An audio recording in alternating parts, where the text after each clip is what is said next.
Luka di Balik Warna Putih, sebuah novel karya Devi Ratna dan dibacakan oleh penulisnya sendiri. Chapter 4. Hari ini adalah percobaan keduaku. Tak banyak yang kulakukan, hanya memandangi kertas virtual kosong itu. Padahal tak banyak yang kulakukan, tetapi berat sekali rasanya. Reaksi yang sama kurasakan kembali. Jantung berdegup kencang, jemari yang kian mendingin, peluh yang bercucuran, hingga tubuhku yang mematung.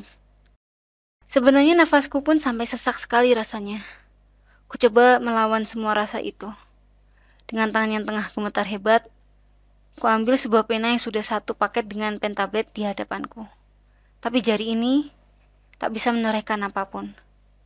Jangankan membuat sebuah titik, menempelkan ke atas tablet gambar pun tak sanggup. Semua reaksi yang kurasakan tadi kini menjadi berkali-kali lipat. Aku mencoba menenangkan diri dengan mengatur nafas, menghirup banyak udara dan mengembuskannya perlahan. Tapi hasilnya nihil. Tak ada perkembangan apa-apa. Apa yang kamu lakukan? Suara berat itu menarikku dari pusaran rasa panik. Kutolehkan kepalaku cepat, sehingga tatapan kami bertemu. Mas Danu? Lelaki itu menyadarkan diri ke daun pintu. Kepalanya pun ikut tersandar. Sedangkan kedua matanya menatapku tanpa berkedip sekalipun. Apa yang kamu lakukan? Tanyanya sekali lagi. Enggak ada. Jawabku gugup. Coba buat sesuatu. Hah? Coba gambar sesuatu. Ulangnya sekali lagi. Rasa panik kembali menyerang. Lihat saja sudah membuatku merasa tak karuan. Apalagi harus menggambar sesuatu. Maaf, nggak bisa. Ucapku sambil menutup layar laptop itu. Apa kamu butuh sesuatu? Makan? Minum? Tanyaku atas dasar ingin mengalihkan topik pembicaraan. Laki itu tak menjawab. Cukup lama ia diam dengan kedua matanya yang menatap wajahku lekat. Sungguh, ingin teriak saja rasanya. Kamu di dalam rumah masih pakai hijab ya? Tanyanya lagi. Aneh. Biasanya dia enggan menatapku. Tetapi hari ini, dia mengatakan cukup banyak kalimat. Oh ini? Masih belum terbiasa aja. Jawabku sungkan. Aku takut dia salah tangkap dan marah. Belum terbiasa apa? Kan cuma ada saya di sini. Dan saya suamimu. Ucapnya. Benar dugaanku. Mau dipikir bagaimanapun, akhirnya pasti mengarah ke sana. Apa aku copot aja? Tanyaku.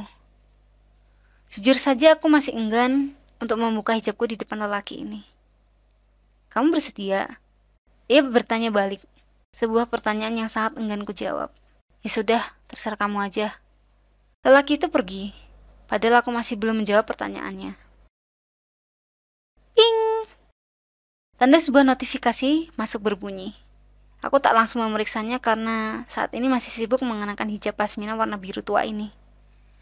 Setelah puas dengan apa yang kulihat di balik cermin, akhirnya aku ambil handphone dengan harga jual 1 jutaan itu dan memeriksa notifikasi yang masuk. Hey, Dewi, apa kabar?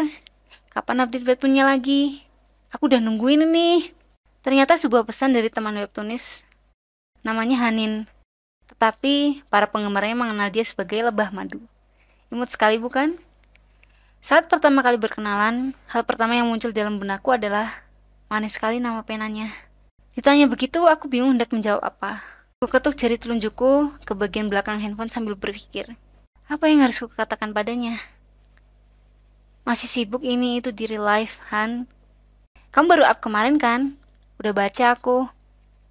Akhirnya aku memutuskan untuk tidak mengucapkan yang sebenarnya. Sayang banget. Padahal bagus. Oh iya, mau ikut kami festival nggak? Kalau iya, 1 booth dong sama aku. Wah, aku nggak bisa. Yah, sedih banget. Next time kalau gitu ya. Kalau kamu jual gantungan kunci Osimu Rafael, pasti ku beli. Mau ku bungkus anakmu ke dalam koleksi coganku. Senyuman di wajahku pudar ketika membaca pesan terakhir milik Hanum. Bagaimana caranya aku mengatakannya? Padahal saat ini, aku sama sekali tidak bisa membuat karya apapun. Nihil.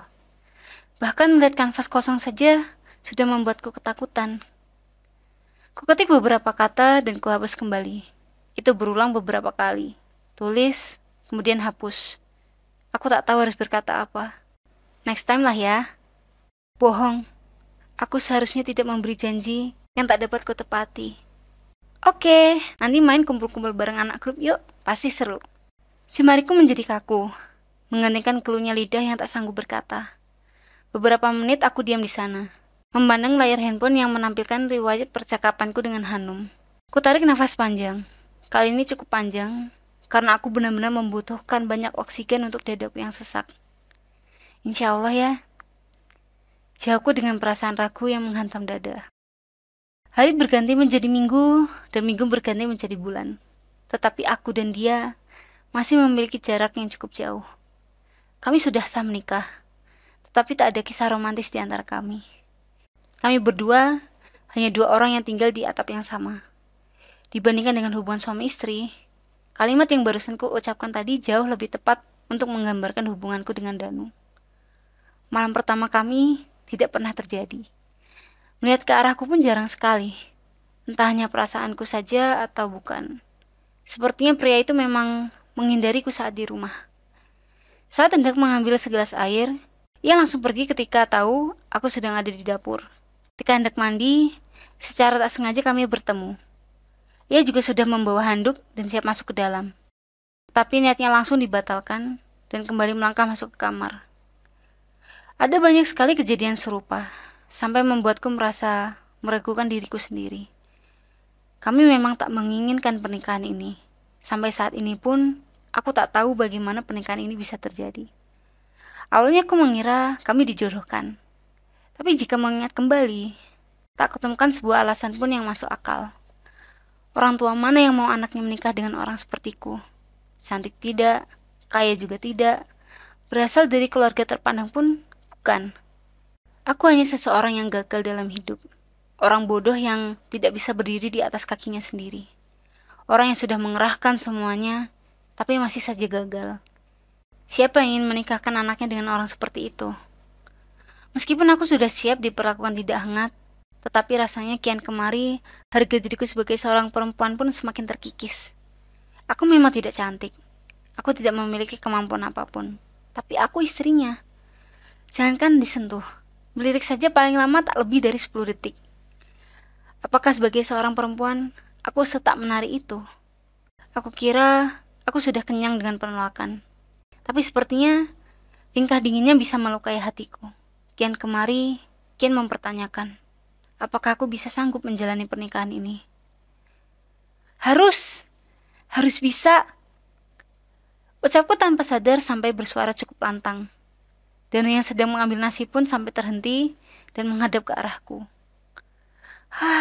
Malu banget. Kenapa bisa kelepasan ngomong gitu sih? Ucapku memaki diri dalam hati. Dewi, panggil Danu kemudian. Ya. Suaraku sampai pecah saking gugupnya. Ternyata 1 bulan waktu yang cukup untuk membuatku kesulitan berkomunikasi dengan manusia lain. Kamu benar-benar tak mengingatku ya?